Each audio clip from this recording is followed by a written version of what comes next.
All right. Without further ado, go ahead, Deborah. Good evening and welcome to the first in the Greenwich Historical Society's three-part lecture series, Shining a Light. This is our second annual Shining a Light series, dedicated to elevating and amplifying underrepresented voices in local history in order to highlight the stories, research, and people who are dedicated to interpreting, restoring, and preserving these histories. I am Deborah Mecke, Historical Society Executive Director and CEO, and I'm pleased to kick off tonight's virtual talk by Dennis Culliton, Director and co-founder of the Witness Stones Project. He will share the origin story of the project and the initiative's historical recovery process. He will be followed by Greenwich Historical Society Manager of Youth and Family Programs, Heather Lodge, who will share more about the history of enslavement at the Bush Holly House in Cos Cob. It's also my pleasure to introduce our program moderator, Stephanie Barnett. Stephanie joined the Greenwich Historical Society in the position of Public Programs Manager this past fall. She's looking forward to building new relationships and partnerships within and across the broader Greenwich community, and to working collaboratively to create engaging and innovative programs that foster community connection and promote historic preservation. She holds a BA in history from Harvard University. And now Stephanie will take it from here. Thank you so much, Deborah, for that warm welcome and introduction. And thank you to everyone who is here tonight. Welcome to our webinar. We're so happy to have you here. While many of you may be familiar with the webinar format, I will review a few housekeeping details before I move on to introduce our speakers. The program is 70 minutes long, including a 15-minute allowance for question and answer, which I will be moderating. I invite you to enter your questions as they come up in the Q&A feature box located at the bottom of your screen. In addition, this webinar will be recorded and it will be shared on our website following the program. And now I'd like to introduce our speakers for this evening. Dennis Culliton is the founder and executive director of the Witness Stones Project. He served in the U.S. Marine Corps before attending college at the University of Massachusetts, where he received degrees in anthropology and economics. After a decade working for the federal government, he went on to Quinnipiac University, graduating with a Master of Arts in Teaching and History. While in his third decade of teaching, he started the Witness Stones Project with his students in Guilford, Connecticut. Culliton is a recipient of the Guilford Preservation Alliance's Charles Hubbard Award for his research and public education on local slavery and the Connecticut Council for Social Studies Special Project Award for developing the innovative curriculum that prepares students to tell the story of the enslaved in their own communities. Culliton was awarded the Shoreline Newspaper's Beacon Award for his work on the Witness Stones Project and for his volunteer service. He is devoted to his wife, Linda, his 3 adult children, and his grandchildren, Frankie and Joseph. I'd also like to introduce my colleague, Heather Lodge, who is the Manager of Youth and Family Programs here at the Greenwich Historical Society. Heather is a longtime partner of the Witness Stones Project, the nonprofit that we are featuring tonight, which works to uncover and honor the contributions of enslaved individuals in Connecticut. She has coordinated partnerships with Sacred Heart and Greenwich Academy to uncover the histories of the enslaved members of the Bush Holly House. Heather has a BA in History and Education and a Master's in Ethnology and Folklore from the University of Aberdeen.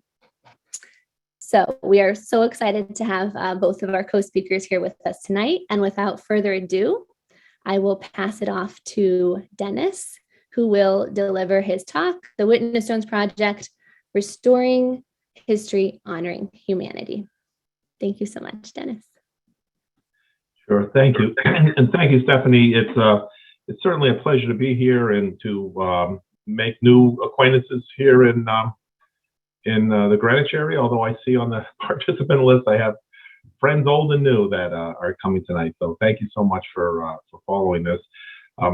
I was talking to Heather earlier today, and I was mentioning how the Historical Society does such a great job in their publicity, and you always feel if you're doing something with the Historical Society that a lot of folks will know about it. So I really appreciate that too. But without too much further ado, and hopefully without too much interference by my puppy here, I'm going to start the presentation.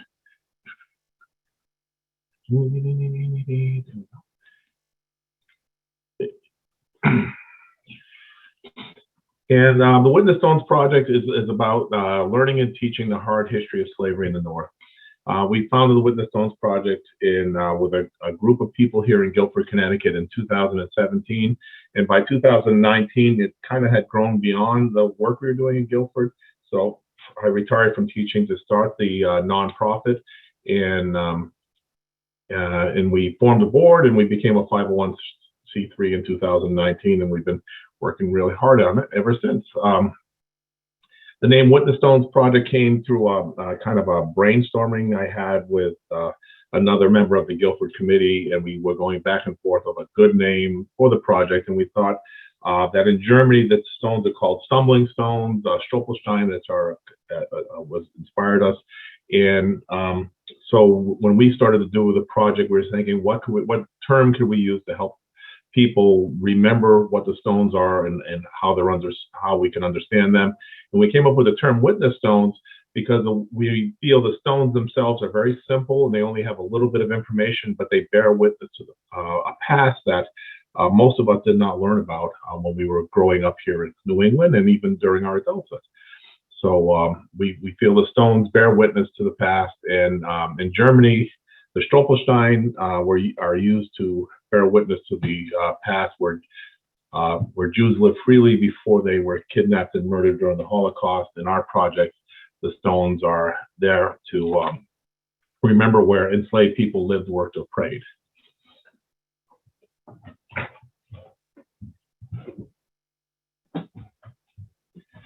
Okay, so when I talk to folks in New England about the time of slavery, we also realize we have to remember it was a time that even if enslaved people did not live right here in every household in New England, the enslaved people were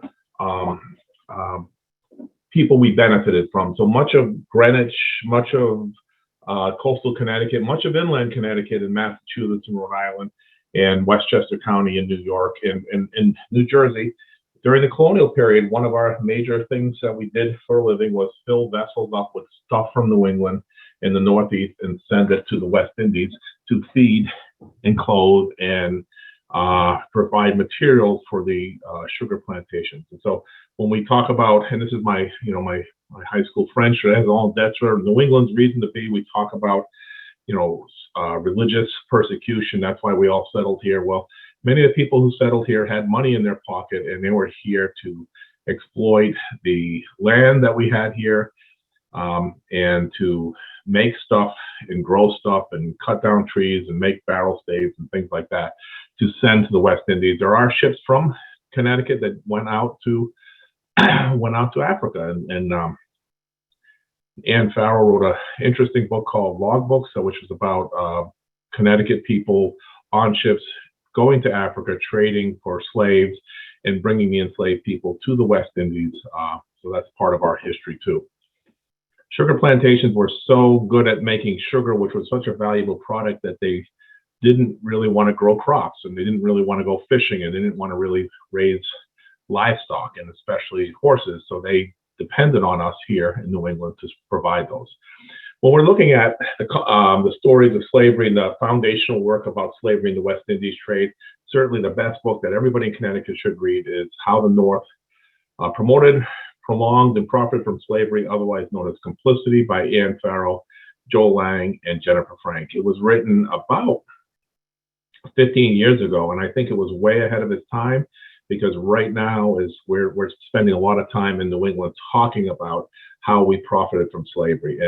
And that book gets deeper into how we profited from slavery, including the ivory that was used in Ivoryton, including the carriage industries in New Haven and on the shoreline that sent beautiful carriages and items to the cotton plantations in the American South, and also how we profited from the West Indies slavery and slavery in Connecticut itself. There's a nice book written called Slavery Before Race by Catherine Howlett Hayes, and she wrote about slavery on the east end of Long Island. If you know Long Island, the east end was settled by New Englanders, and so slavery there looked very similar to slavery in New England, especially in southeastern Connecticut. And a recent book that came out by Christy Clark Pajara is Dark Work, The Business of Slavery in Rhode Island. It again gives us an idea of what slavery looked like. And these are three wonderful books to read if you're interested in learning more about what slavery looked like here in New England and how we benefited from slavery. One of the ideas is even the enslaved people in Connecticut and Rhode Island were helping to fill those vessels to trade with the enslavers in the West Indies. So it was really a slave economy that was a big part of what was going on in New England. We were looking for local evidence of the slave trade. I should have, I noticed, I was recently looking at David Bush's probate inventory, and on his probate inventory was, in particular, maybe I'll be able to show it to you later, was a sloop, a vessel that he used to trade with the West Indies. But here's an example of a fellow named Eli Foote from Guilford. He happened to be Harriet Beecher Stowe's grandfather. And if we look at this document, we can see all different things that he was trading with the West Indies, filling a vessel here. I think it's sloop Juno to Elliott Foote for sundry advancements for cargoes as below. And he has listed here specific cargo that he's sending to the West Indies. And he also has listed who owned that cargo. So he was really taking things on consignment, trying to sell them in the West Indies, and also trying to make a profit.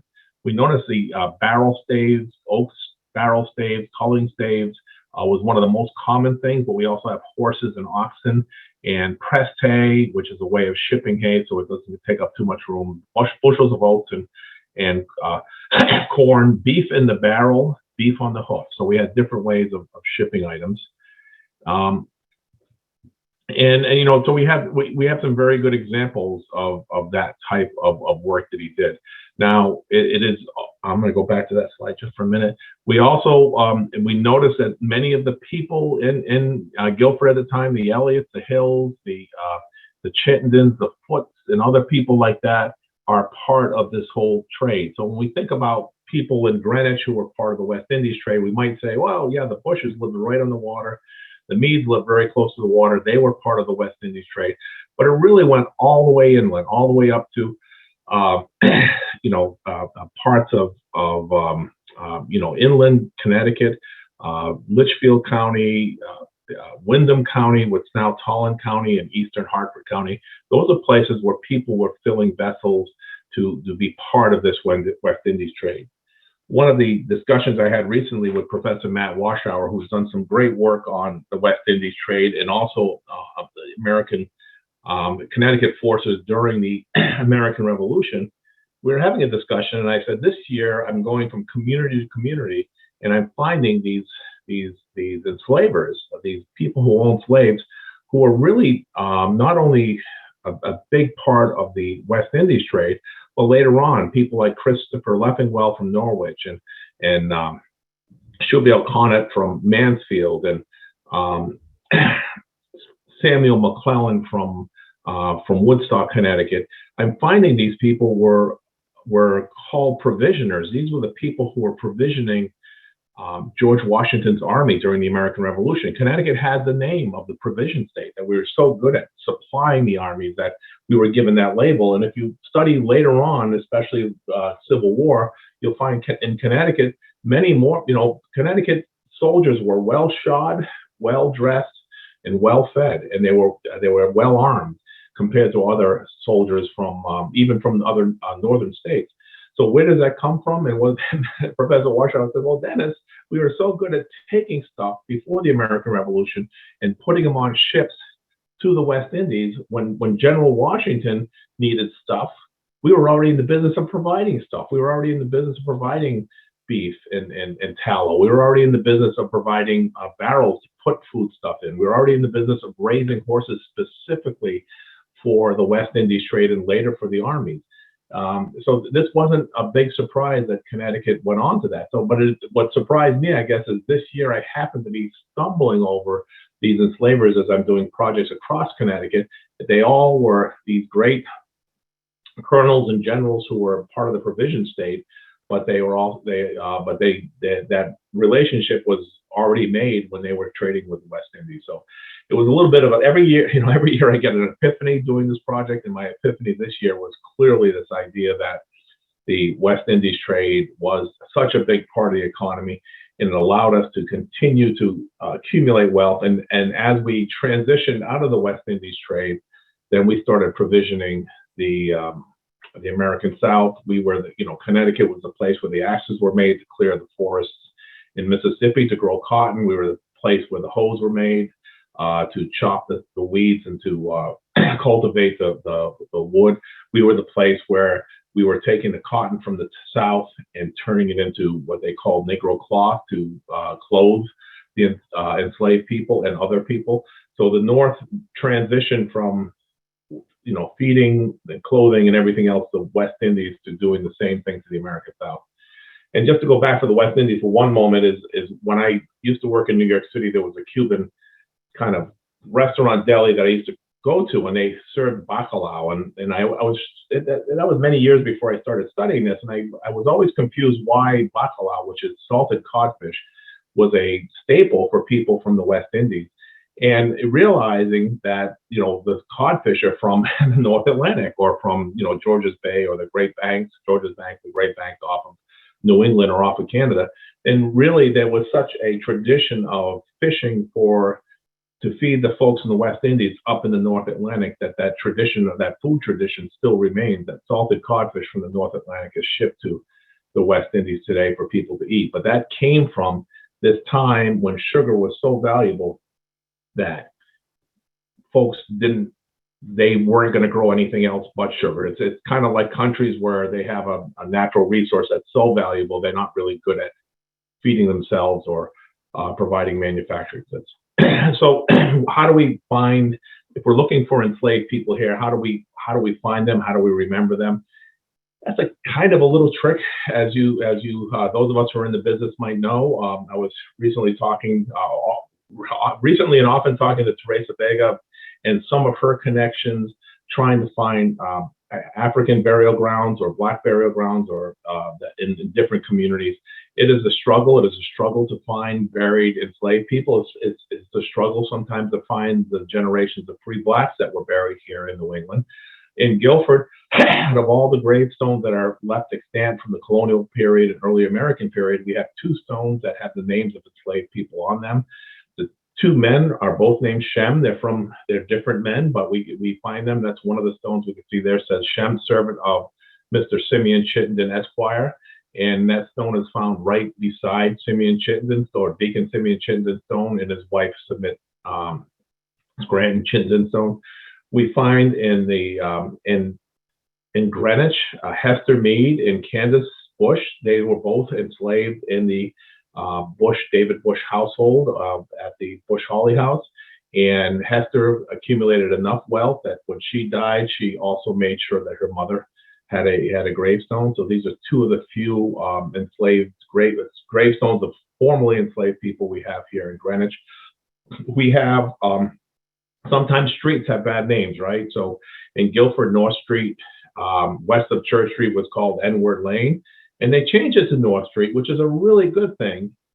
But sadly for me is that we've also erased the fact that neighborhood happened to be where African American free Blacks settled after they gained their freedom from slavery. In Milford, a pond that we used to have Niggs Pond was changed to Walker Pond. I like what they did there, because Reverend Walker was the first African American minister I think he was Baptist minister in Milford. So they, at least if you do the research, you'll find that Walker Pond is named after an African American, especially since it was a pond where African Americans used. They're probably segregated in the past, but let's remember, at least some of these neighborhoods and communities, like if you go to North Street in Guilford, you're not going to find African Americans today. So it's good to have a memory of who lived here in the past.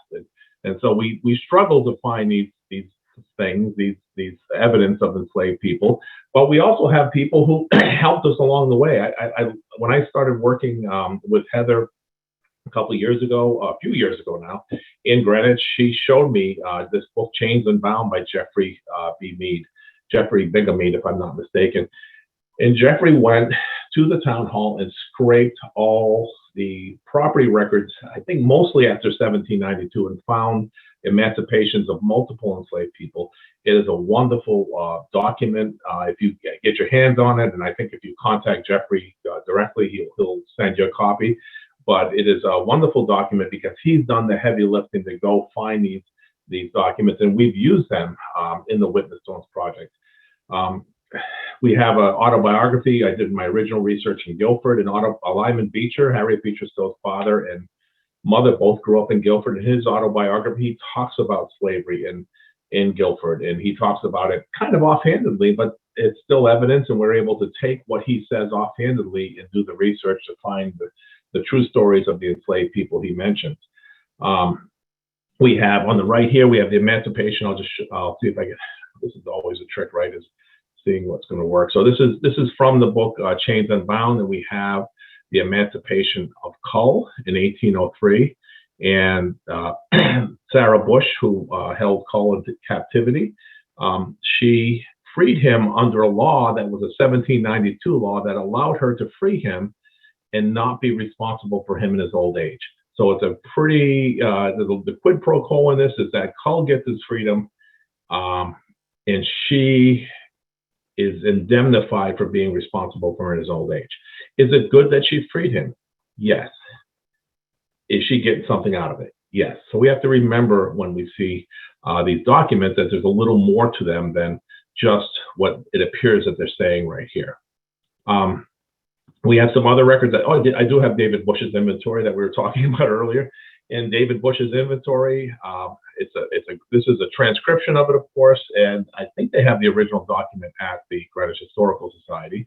If not, you can find it at the probate court. But if you look on this page of his inventory, you can see there are tubs of fat. That's that tallow that was being sent to the West Indies. He has bottles and jugs and pork casks, again, things that they're sending to the West Indies. Hams and cheeks and 56 pounds of beef dried, again, things you're sending to the West Indies. We have sheep and lambs. We have, they talk about, it talks about, 9 pair of sheets worth $33 and, half worn. So he has all these different things. But if you look at the most expensive things here, you'll find our Patience, who's worth $7, and Phyllis is worth $50, and a Negro man named Cull is worth $125.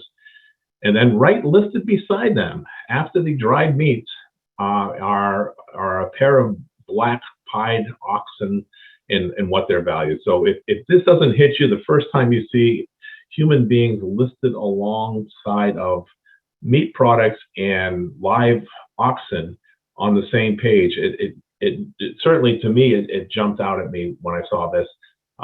Later on, we have, a cart, a hoe, and 37 and a half swine. I'm not sure what a half a swine is, but it might be a certain size. But one of the more interesting things we see on this page, of course, is this item here.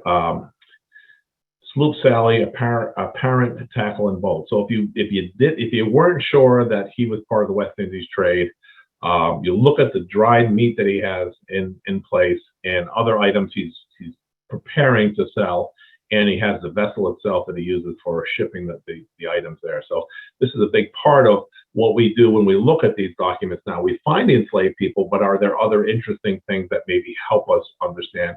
Usually in a person's inventory, the most precious thing they have is their real estate, and the second most precious things they have are their enslaved people, or multiple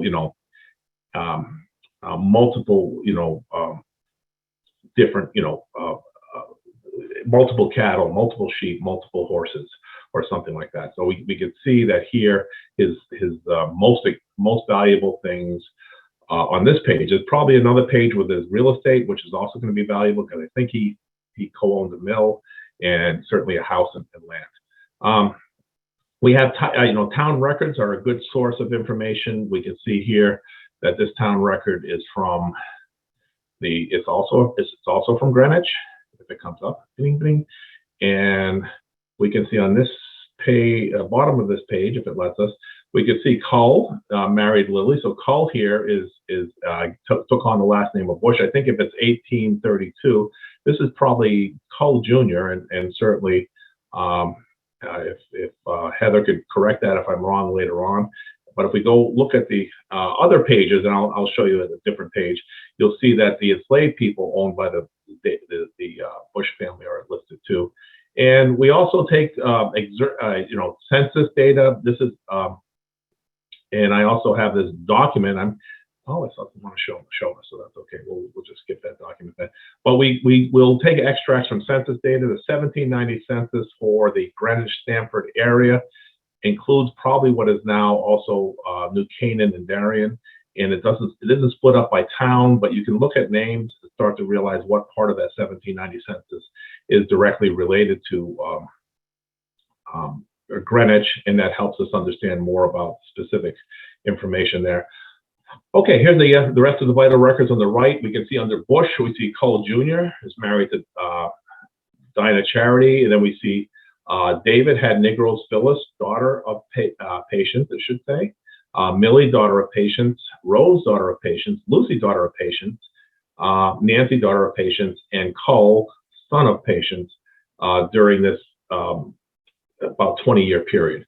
And then David also had Negroes Jack, son of Candice, and Hester, daughter of Candice. Now, Candice was born in 1807, and holding her, that's a very late period where people were still keeping enslaved people, and Hester did gain her freedom later on, which we're very happy about. But there is this document here helps us really understand who was living in the Bush household among some of these people over time. On the left here, so we found these information by looking Greenwich Vital Records under Bush. On the left here, this is church records. This is the East Haven Congregational Church records. And here, this is the trick that us researchers use, is we go to the very back of these indexed church records, and oftentimes the back or the end of the indexed vital records, and we look under the title no surname, who doesn't have a last name. And that's where we find enslaved people. You also can find indigenous or Indians here. Sometimes you even find Irishmen here, but most often on this page, this is from East Haven. There's probably about 4 or 5 pages like this at the end. And we can see Pink is married to Stepna. They're both servants of Captain Morris and Isaac Forbes. We have Pomp, Negro married Dinah. And sometimes here it's helpful because it tells us like Reuben, Access, and Bethuel, children of Richard, servant of Captain Joseph Tuttle. So by giving us all that information, who the children are, who one of the parents is, and who the enslavers are, that gives us places to focus our research. We're trying to find more information about these people. So these records are sitting, a lot of them are on Ancestry.com. A lot of them are at your town property, a town clerk's property vault. A lot of them are at the Connecticut State Library. And sometimes, depending on your town library, sometimes they hold this information too. So if you ask for the vital records, that's where you find that the church records are held oftentimes at the churches and at the state library. But our friends at Ancestry have digitized so much of this stuff. They've digitized it, and it's also searchable. So if you're looking for Pink in East Haven in the 1790s, she might pop up with a search in Ancestry, which is very valuable to us researchers, especially during the time of COVID. So where do we find other records? We find, sometimes we have census. The 1774 census in Connecticut is considered the high tide of slavery. This is when the most enslaved people were held in captivity in Connecticut. Is the last time they counted before the American Revolution. We know many men were freed during the American Revolution for fighting. African men were freed because they fought in the Revolution. And we know that people started to give up their enslaved people after the American Revolution. So if we're looking for really where the most African enslaved people are in Connecticut's 1774 census, it doesn't give us the names of who the enslavers are. It doesn't give us the names of the enslaved. And it is the last census we'll find, I think it's the last census in Connecticut that we will find indigenous people.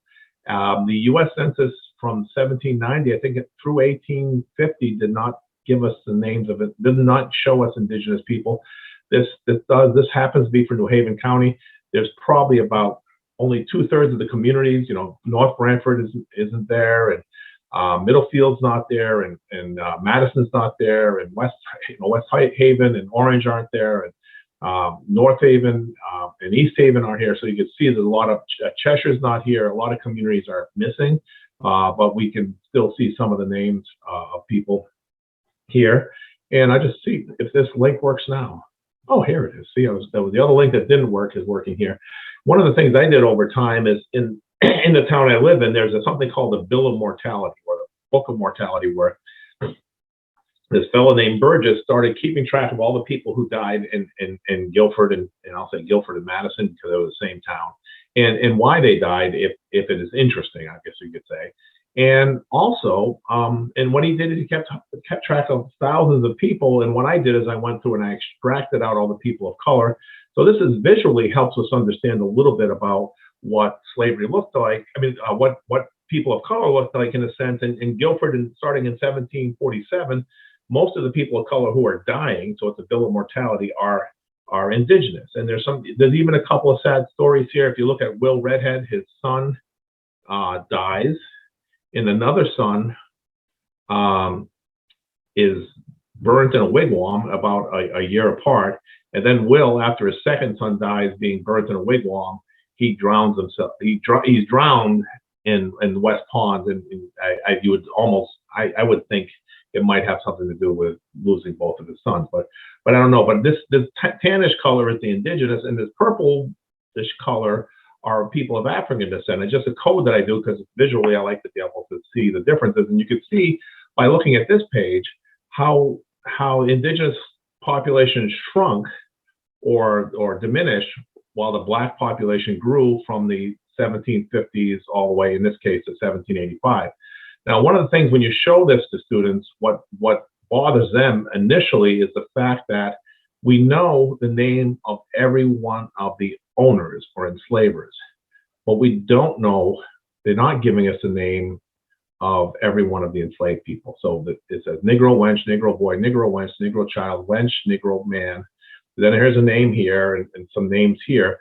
But the fact that these people are not named, if you know who their enslavers are, there's really a darn good chance in a small town you know who the enslaved are.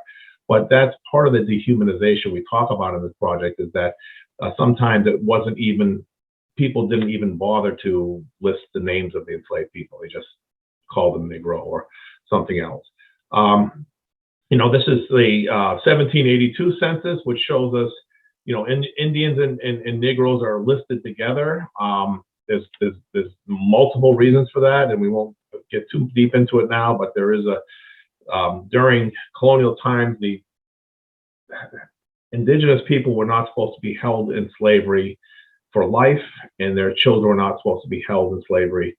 We're not supposed to be born enslaved or make enslaved when they were born, but people did it anyway. So oftentimes, even if the mother was indigenous but she was married to or was with an African man and had a child, her children would be redesignated as mulatto, which allowed them to be enslaved. But again, we can see for Fairfield County, 1,134 enslaved or Indians and Negroes. 1782, I would say probably, at least over 1,000 of them were held in captivity of one way or the other. And we could see, certainly some of the counties, Windham County much less, Litchfield County much less. I'm going to stop making this mistake a second. Okay. Litchfield County much less, but certainly Hartford County, New London County had the highest amount of enslaved people, and it went from there. There is a correlation between being on the shore and having more enslaved people, but the bigger cities that are on rivers like Norwich and Hartford also had a lot of enslaved people. And I think in the 1790 census, the Connecticut town that had the most enslaved people might have been, because New London was kind of, all the towns were jammed together, might have been like Colchester or Lebanon. So these towns are out in the middle of nowhere, but they were very wealthy towns because of the surplus they made in their farms that they were able to ship and make money on. So, this is some interesting information from Norwalk, which is very similar to Greenwich, but you can see there are multiple, by looking at the census, you can see there are multiple people. This right column on the census is our enslaved people, and there are multiple people holding folks enslaved. So Deacon, Nathaniel Benedict, and so this, and again, you can see that the U.S. Census for Norwalk included Stamford. I think it includes Greenwich, Wilton, Darien, New Canaan too. So it's a lot of the people are listed together.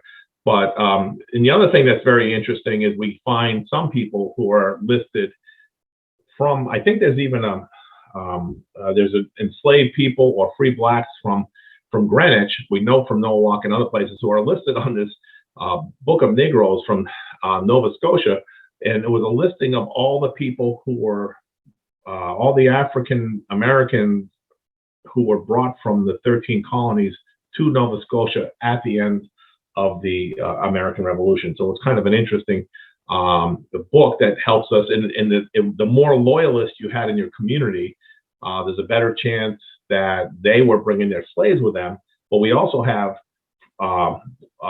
African Americans who left slavery to join the British forces, knowing they would gain their freedom. There's African Americans who joined the American Revolutionary Army to gain their freedom also. But I think the British truthfully offered it first. They said, if you fight for us, you'll gain your freedom.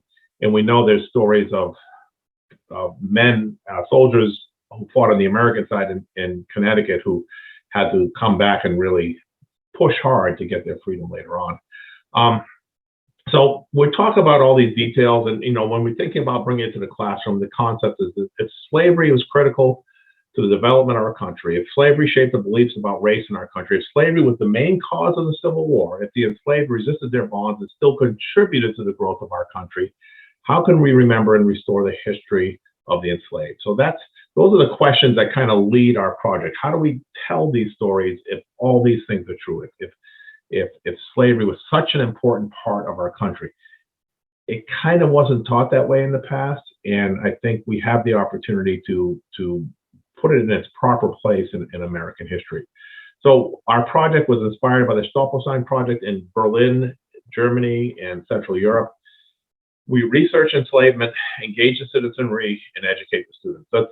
That's our bread and butter. We work with adults. We like giving presentations, but our bread and butter is engaging, is working with the students through their teachers. We don't go to the students directly. We train their teachers to bring this project into the classroom, and we provide the research and the document analysis. In the middle, we see what a Stolperstein looks like, and I don't know German, but it looks like "Here lived Max Schwerner," probably born in 1877, deported to Theresienstadt, and went to 1944, went to Auschwitz, where he was murdered. So that's what a Stolperstein looks like. And if you go to Stolperstein, it should be EN instead of EDU. It should be EN. There's an English translation of their website. My mouse is being fussy. On the right is what a Stolperstein looks like, and what a witness note looks like. It says Pompey Carpenter enslaved here, circa 1775. Last known slave in Guilford and Madison. So he was enslaved there. He was enslaved in about 4 places, but he was the last known slave, and he also happens to be related to Pat Wilson Phineas, who is our board chair, and she's the 9th generation of enslaved in Guilford, Connecticut, or in Connecticut. And before I forget, I want to give a shout out. Teresa Vega has been really instrumental in helping me understand what slavery looked like in the Fairfield County's part of Connecticut. And we were just contacted by a descendant named Nakandra, who was a descendant of the enslaved people who lived in the Bush Holly House. And we're so excited to engage her. And I think Heather will be able to talk a little bit more about that. But it's so wonderful to have descendants of enslaved people help us tell the stories. We're telling their stories. We need their insight. We need their sensitivity to help us with that. Our mission statement is through research, civic education, and civic engagement. The Witness Stones Project seeks to restore the history and honor the humanity of enslaved individuals who helped build our communities. You know, civic engagement now has a new name. It's called public history. So what we're doing is we're doing public history across Connecticut, and we're starting to get into other states, but we're doing it through the document analysis of students. They're presenting the information, and we're working with them to install memorials across this region, and it's super powerful. It's really powerful, and especially at an organization like Bush Hawley House and the Greenwich Historical Society, who's embraced the story and helped. They haven't renamed the building, nor do they need to, but it is important to tell other stories of people who are who lived, worked, and prayed in our communities. So what we ask the students to do is to look at primary documents. We have these 5 recurring themes: dehumanization, treatment of enslaved, paternalism, economics of slavery and freedom, and human agency and resistance. The most important of the 5 themes is human agency and resistance. If we just tell the stories of victims, then it's going to be impossible for us as adults and our students to relate to the full humanity of enslaved people. So we wring out the stories of which aren't always expressed or are always left to us, of human agency and resistance. And we're not here to judge. If an enslaved person worked so hard that they gained their freedom, is a sign of agency, just as an enslaved person who ran away shows their agency. We're not here to judge which agency is better. We're just here to present it to the community. We have the kids use a jigsaw activity where each group of students will look at one of these 5 themes and share it back with each other. So at the end of the jigsaw activity, the kids will see the full picture of what slavery looked like in their community. And then we get down to the nitty gritty. We get down to telling the story in your community using the stories of enslaved people. Doug Nygren, who helped me start this project back in 2017, said a ferry boat with 500 people on it off the coast of Bangladesh is sinking is very sad. A person in your community, a teenager in your community, dying in a car accident on a Friday night is tragic. And so how do we get our students, how do we get adults, how do we get people to understand what slavery looked like here? We do it one person at a time. We tell one story at a time, and we remember the enslaved people by looking at primary documents and sharing those documents with the community. This document here is Venture Smith's son purchasing Tamar from his enslaver, from her enslaver, and he purchased her and brought her back to East Hampton. And let's just say a few years later, there was a runaway ad, and it was Venture Smith's son Solomon saying that Tamar ran away from him. So we say that she showed agency by marrying Solomon and gaining her freedom, and she showed agency again by leaving Solomon. In the North, we have to break the myth of what slavery looked like. And so, the white owners say it was lenient with many freedoms, paternalistic treatment as part of the family. If you look at the slave narratives, whippings and beatings, hog tying, double crossings and cheatings, abandonment of age, youth sold south, severe punishment for minor crimes. We have to break that myth of good slavery in the North. And we have three slave narratives, and we have one story written by the grandson of an enslaved person.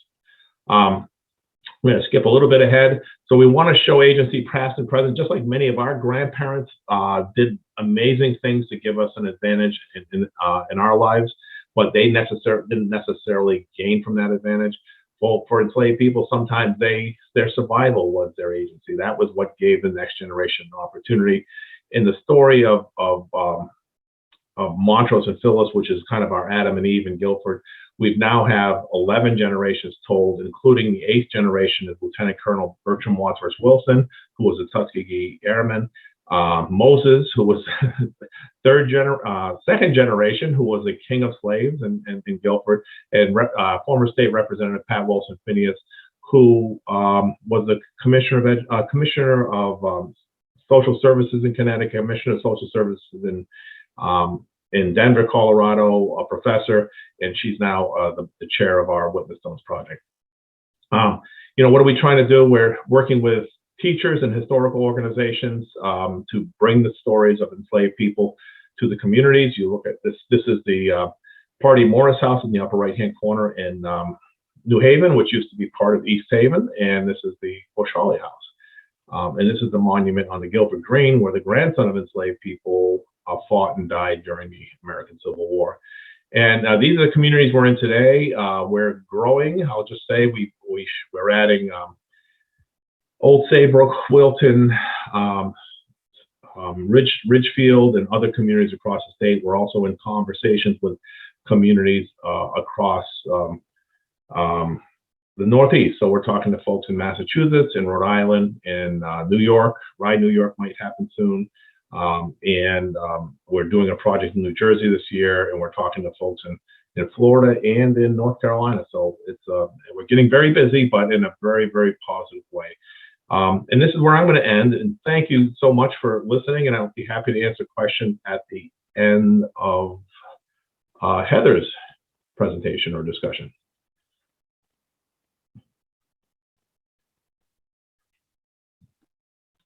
All right. Thank you, Dennis, for your talk. I'm very excited to have you here and to have been working with you. I'm going to pull up my PowerPoint and we're going to talk a little bit about what the Witness Stones project has looked like here in Greenwich. So we started partnering with the Witness Stones project in 2019. The spring of that year, Kelly Bridges, hi Kelly, who worked at Sacred Heart, emailed me and said, hey, I've been coming to do this tour on slavery in Connecticut for a couple of years, but I just went to this amazing presentation by this man named Denis about the Witness Stones project where the kids get to help do original research. Have you heard about it? And little did Kelly know that I am from Guilford, Connecticut, and I had in fact heard of the Witness Stones project and was very, very excited to start it with her. So the first year in 2019, the Greenwich Historical Society and Sacred Heart did the research on 2 individuals who were enslaved at the Bush Hawley House. There were 15 people enslaved at Bush Hawley. And we looked to the past of Candice and Cull. Unfortunately, due to COVID, we weren't able to have our installation ceremony that year, but we continued our research next year. And last year, Sacred Heart studied patience, and Greenwich Academy joined us to study Hester Mead.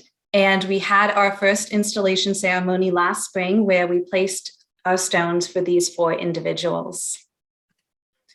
Here are some pictures from our installation ceremony. In this top corner, we have all of our speakers, including some very, very talented and passionate students, our community partners like Teresa Vega and Reverend Nins, and the teachers who worked with us. Here are some of the students who worked with. Oh, sorry, Heather. Sorry to interrupt you. I don't think that your screen is shared. Oh my goodness. Yeah, that's okay. Just wanted to stop you before you went any further. Thank you so much. No problem.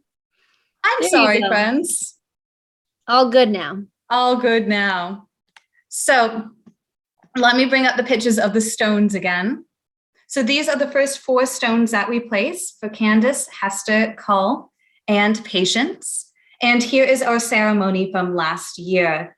So up in the top corner are our students and community partners, teachers, and staff members. In the bottom, we have the students getting ready to listen to the stories. On the top, we have art that was done by our students in tandem with the research that they did. They also wrote essays on the enslaved people that they studied and created pieces of art, which we showed at the museum during the ceremony. And finally, we have our stones in the ground. It was a really, really exciting day for everyone there. So I'm going to tell you a little bit about these 4 people that we have studied so far. As some background, the Bushes, who lived in the Bush Hawley House, and the house is partially named after, were some of the wealthiest families in all of Greenwich. They were farmers and millers and merchants, which is how they amassed this wealth. And this wealth enabled them to purchase people including 15 enslaved people who lived at the Bush Holly house over the decades that the Bushes were there. Among these 15 people, we've placed stones for 4 of them, and I'm going to tell you about them. The first 2 I'm going to tell you about are Cull and Patience, and I'm going to talk to you about them together because the 2 were a couple. So we don't know where or when for sure Cull and Patience were born. Through the various records we found, we've been able to pinpoint their birth years to about a 5-year margin. Our first concrete record of them comes in 1789, which is a document showing the birth of their first child, and later in 1790, which is the first American census, which places Cull and Patience along with 8 others enslaved in the Bush Holly house. Cull worked as David Bush's personal servant. That means he helped him dress and undress, do things around the house, ran errands for his business, and helped keep things in check. Patience served mostly as the house's cook and was likely Sarah Bush's personal servant, so helping Sarah in those intimate ways around the house as well. I mentioned that they had children. They actually had 6 children together. Their names were Phyllis, Millie, Rose, Lucy, Nanny, and Cull Jr. This document on the side here is a record of these children's births. According to the Gradual Emancipation Act, and these children were all born after the passing of the Gradual Emancipation Act, the Bushes had to put in this document to the town government to show that these enslaved children had been born, in part to ensure that they would be freed when they turned 21 years old as the law required. This document is an amazing boon to us because it shows us not only the names of the children, but their exact birth dates. Now, the girls were likely not in the Bush Holly house for long. They were indentured out to other households, which was a common practice back then. The Bushes did not need 6 maids in their house, so the girls were sent to work in other households, and the money for their work was sent back to the Bushes. However, Cull Jr., their only son, does grow up in the Bush household. He stays there with his mother until he comes of age at 21 years old. Now, I say with his mother because Cull Sr. is emancipated in 1803. He's in his mid-30s. He's still fairly young. He moves to what would become Hangru, a free Black community here in Greenwich. But within a couple years, he moves back to Cos Cob, near his partner, near his children, and near his enslavers, probably so he can continue to be a part of their lives. This is a really impressive move because the land in Cos Cob is more expensive than the land in what is Hangru. It's more farmable. It's next to a port. This act shows amazing determination and dedication. Meanwhile, Patience continues to live and work in the Bush household. Patience will never be freed. She is one of the last enslaved people in Greenwich, and she dies still enslaved.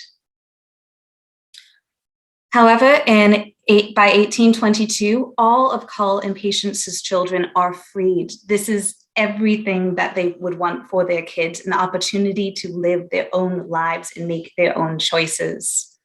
And one of the choices that Cull Jr. makes is to move in next to his father in Cos Cob. Cull Jr. lives there near his parents and starts his own family. Patience dies in 1830. Again, she is never freed.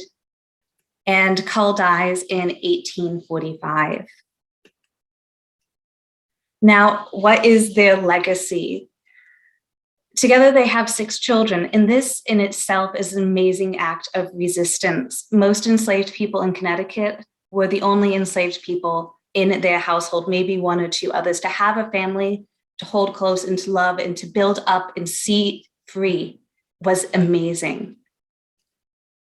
Cull Sr. creates generational wealth with his land. He buys and sells land in Cos Cob, perhaps gives that starting land to his son. And Cull Jr. has 9 children of his own who have children of their own, and their descendants still live in the area to this day. In fact, I had the great honor of talking and meeting one of them today. Hi, Nicandra. So happy to have you on board. Now we're going to go on to the other two that we placed stones for. This is Candice and Hester. And as I talked about Cull and Patience together because they were a couple, I'm going to talk about Candice and Hester together because they were a mother and daughter. So Candice was born in 1780. We're able to get the exact year of her birth from various records. But the very earliest record we do have of her is in 1790, that first American census, in which she is 10 years old and she is enslaved at the Bush household. In the Bush household, she works as a cook and a maid, particularly to one of the Bush daughters. Her son, Jack, is born in 1802. We do not know who the father was. And her daughter, Hester, was born in 1808. Again, we do not know who the father was. Candice is freed in 1825. She is 45 years old at this point. This is the oldest an enslaved person can be at that time and still qualify for emancipation due to those acts and monetary things that Dennis was talking about earlier.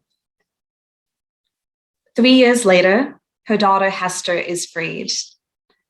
She is the last of the enslaved children in the Bush Holly house, and she is the last one to be freed from the home.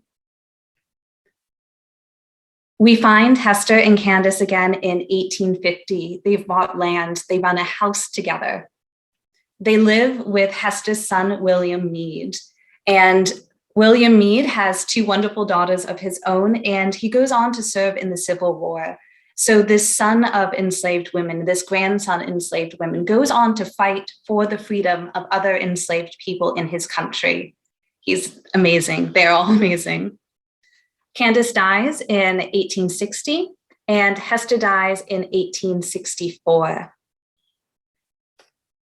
And their legacy. So Hester is quite extraordinary. She left us a will that we can read and see that she succeeded in life. When she died, she has money. She has books which show that she can read and write. She has silver, she has dresses, and she has a determination to show the world that she was here.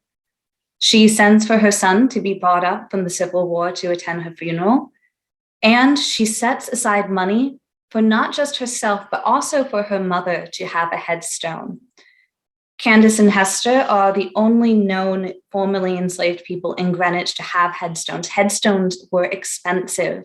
And with this act, she shows that she was here. And you can still visit her in Union Cemetery to this day.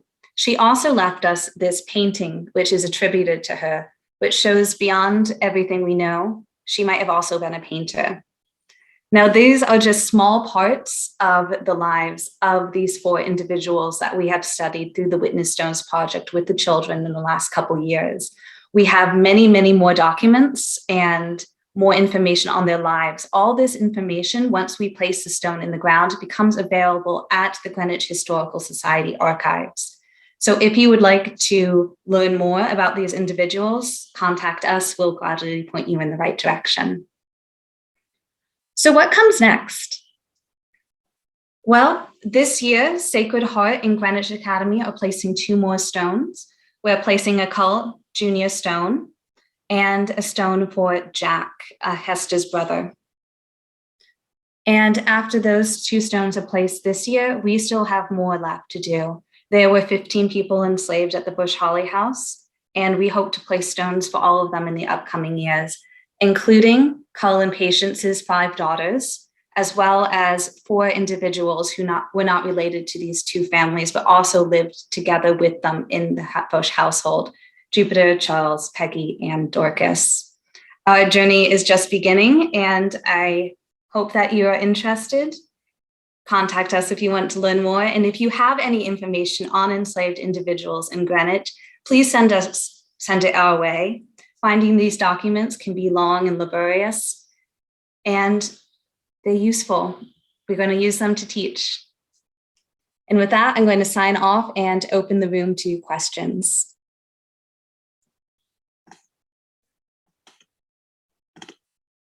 Wonderful. Thank you so much, Heather, for that wonderful talk.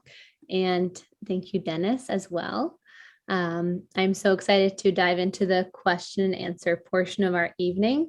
If you do have a question for Dennis or Heather, feel free to drop that in the chat now.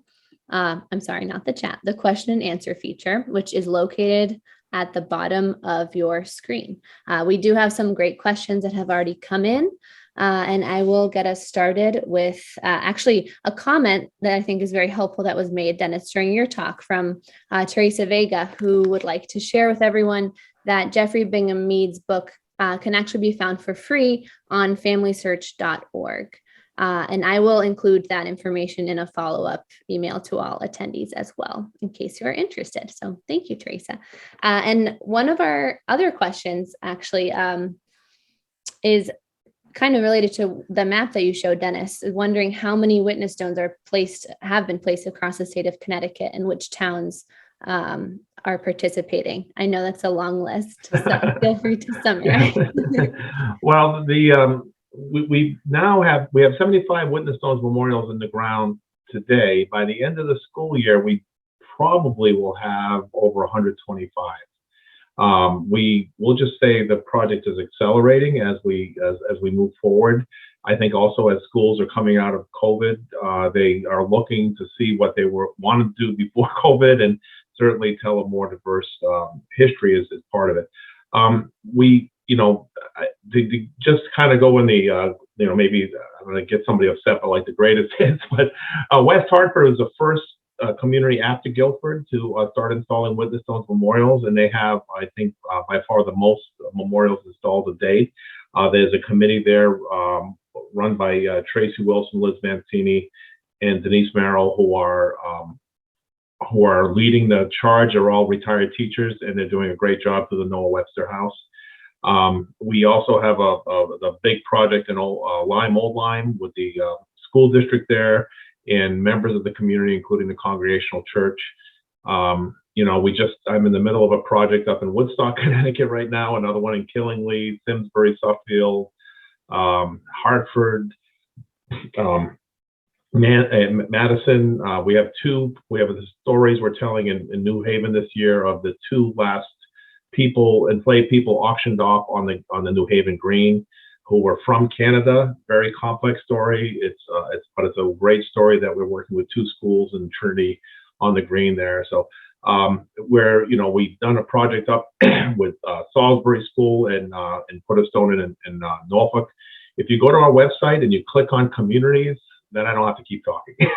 So if you go to witnessstonesproject.org and click on the tab for communities, you can see the fresh map. You click on the towns, and it gives you information about what's happening in each individual town. We're also working with Historic Deerfield in Western Massachusetts, and we're putting our first stone in New Jersey, working with the Southburg Satterlands African American Museum and the Hopewell Valley Regional School District, Pennington Middle School. So those are just a few. Wonderful. Thank you so much, Dennis. And we have another question from our audience wondering what they should do if they have documents that confirm information regarding an enslaved person in Fairfield County. So Dennis or Heather, feel free to take it. I'll take this one. Share it. Please share it. Historical societies are desperate for these documents. These are histories that we know that the documents are out there, but finding them could be tricky. If you know the town in particular where this document is from, contact your local historical society or the historical society for that town. They will be absolutely thrilled to receive it, or you don't have to give it away if it's yours, a scan of it, a knowledge that it exists. And then they can share it with their communities and any descendants that they know. I would also love to see it if you want to share it with us. So would Dennis. Yeah. So would Dennis. In Fairfield Historical Society, Wilton Historical Society, Ridgefield Historical Society, I think Newtown Historical Society, as well as Greenwich and others are really doing fantastic work around slavery in their communities. So again, it depends on what community you're in and where we'd be happy to direct you and put you in the right direction, but also keep a copy for ourselves, because we're finding as time goes that stories in one community tend to drift into another community. So as we're telling the story of one enslaved person, we find that oftentimes when they gain their freedom, they go to another community or something else. So. Wonderful. Thank you both so much. And we will be providing contact information on a slide at the conclusion of the program for anyone who does want to contact Dennis and Heather. We have someone who would like to share that they are clapping for both of you. Thank you. And another question, wondering which stones the Greenwich Historical Society will be placing next year, who the stones will be placed for. So next year we're placing stones for Jack, who is the brother of Hester and the son of Candice, as well as Cull Jr., who is a son of Patience and Cull Sr. We're really excited to try to complete these family units. Very exciting. Thank you. A question for Dennis that just came in. What have been some of the highlights that you found in, the collaboration that you mentioned with the schools that Witness Stones Project has worked with? Well, that's a wonderful question. Certainly, one of the things that I'm an 8th grade teacher by profession or trade, and I say I play a historian on Zoom. Maybe I don't know how to say it properly, but really I try to kind of keep it serious. I try to keep it factual. I try to keep everything kind of on the level.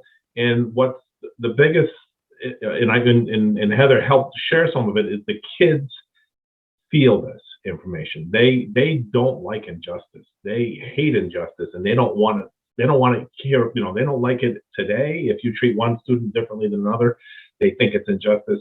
But how people were treated differently in the past bothers them. So they want to express themselves. Not only we ask them to write a biographical sketch, narrative nonfiction. They want to write a poem. They want to do artwork. They want to sing a song. They want to share their feelings.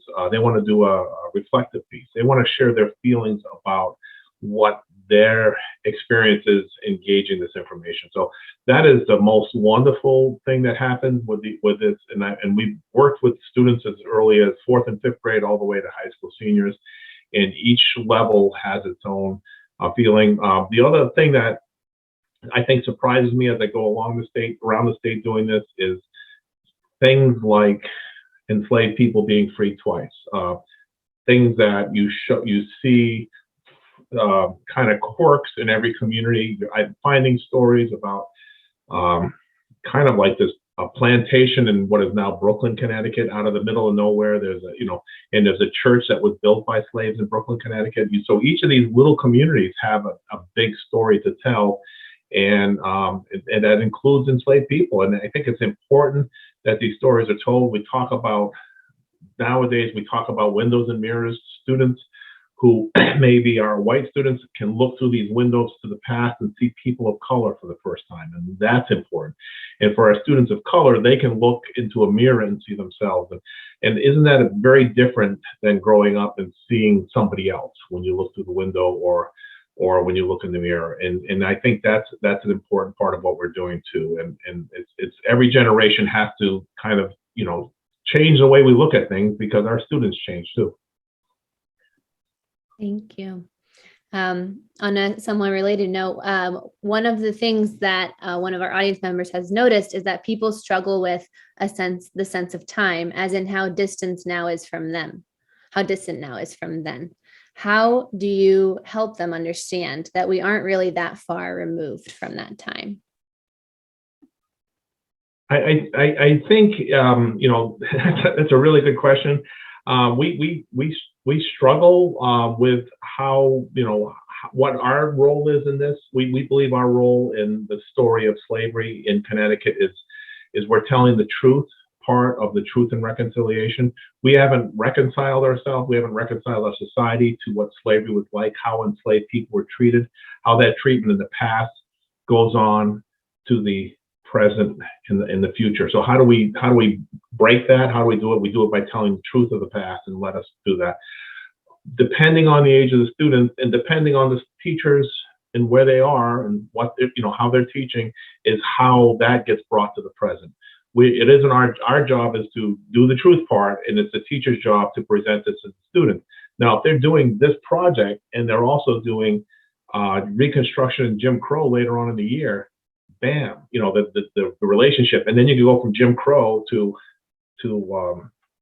Ferguson, Missouri, and you can go from Ferguson, Missouri to the Black Lives Matter movement. You can do that, but it's not our job to do that. Our job is to tell this early story to help us understand the truth about the past. And I noticed there was another note from somebody about asking about public schools, and I'll just say in private schools. In Greenwich, we've worked with private schools, and this past year, out of 10 new schools we're working with, 7 of them are public schools. So we've worked with many, many more public school teachers and students, but we've worked with more private schools. But a private school, you might be engaging 20 or 40 kids, and at a public school, you might be engaging 200 or 400 kids. So that's the difference. So we're happy, we're working in Hartford, and we're working in Killingly, we're working in Woodstock, we're working in Greenwich. So we're working all over the state, but it looks like if you looked at the schools by themselves, you say, oh, many more private schools. But if you looked at the amount of teachers and students being reached, it's many more public school students.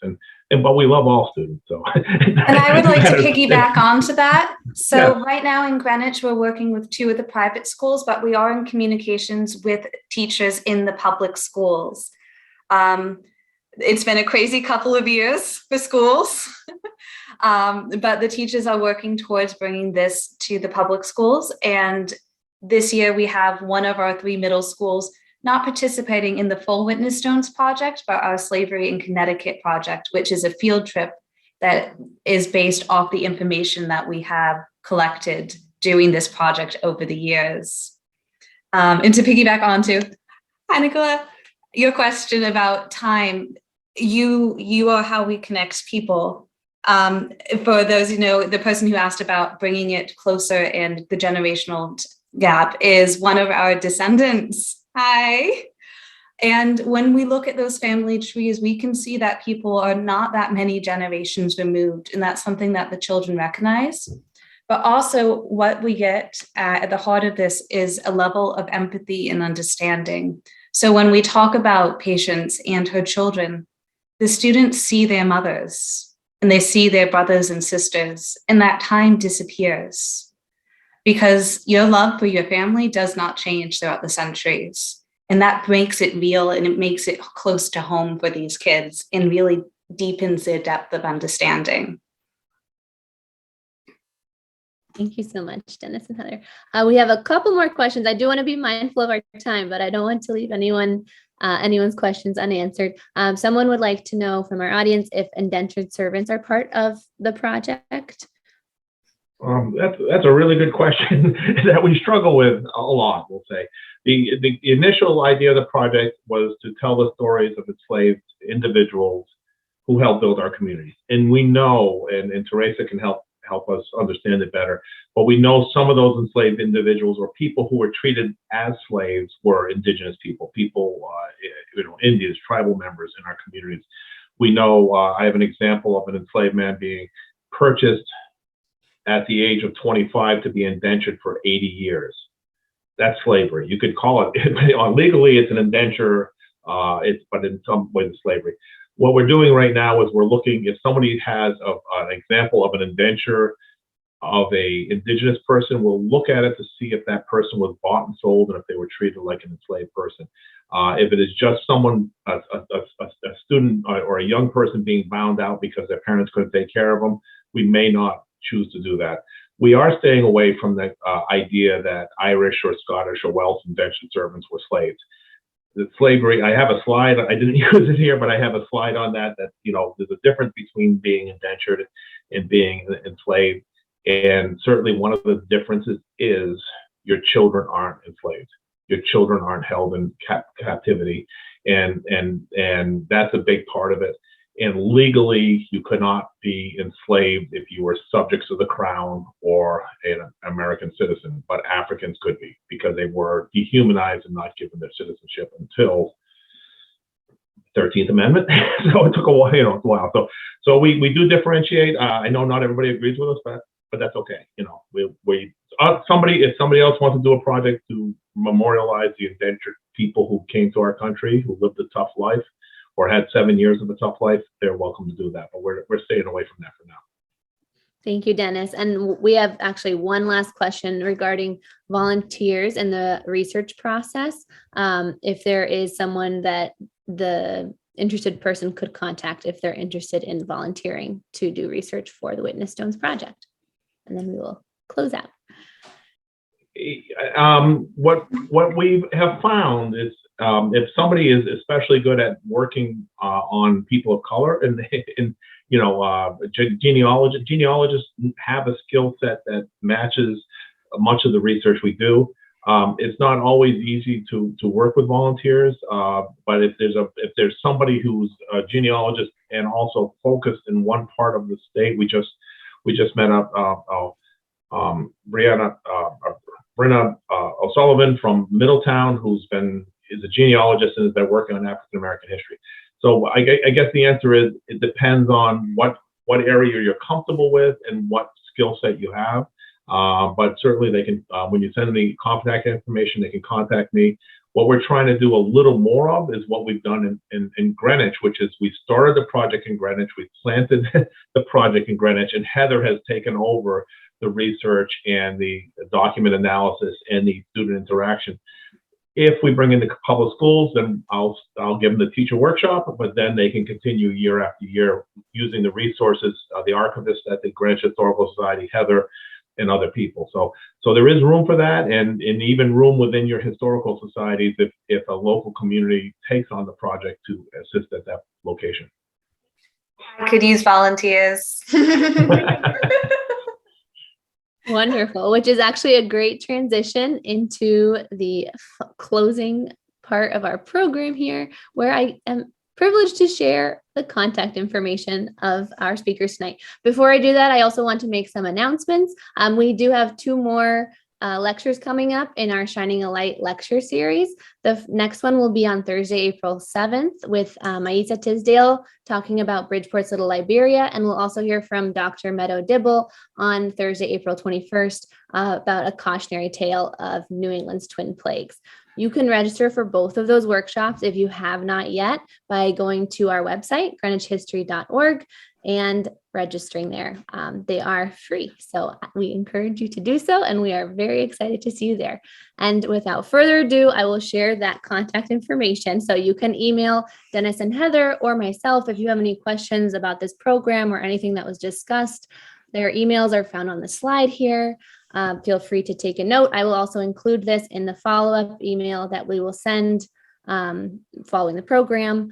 And we would love to hear your feedback and input on tonight's program as we continue to work on creating inclusive and engaging programming here at Greenwich Historical Society. Please share your thoughts with us. You can do so either by scanning the QR code on the screen with your phone or visiting the website at the bottom of the page. And I will also include those in the follow-up email. So we would love to hear your input. We will hopefully see you all again very soon. And we hope that you enjoyed tonight's programming. It was a pleasure having you all here. And one last big thank you to our speakers, Dennis Culliton and Heather Lodge, for sharing these very important stories with us. Thank you all and have a wonderful evening.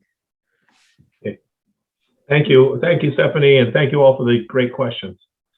Yes, thank you all so much. I will leave this screen up for a couple more minutes just to make sure people can get the information that they want. Well, like a second, and then Dennis and Heather, feel free to jump off if you want to, or I don't know. Thank you for being here and have a wonderful night.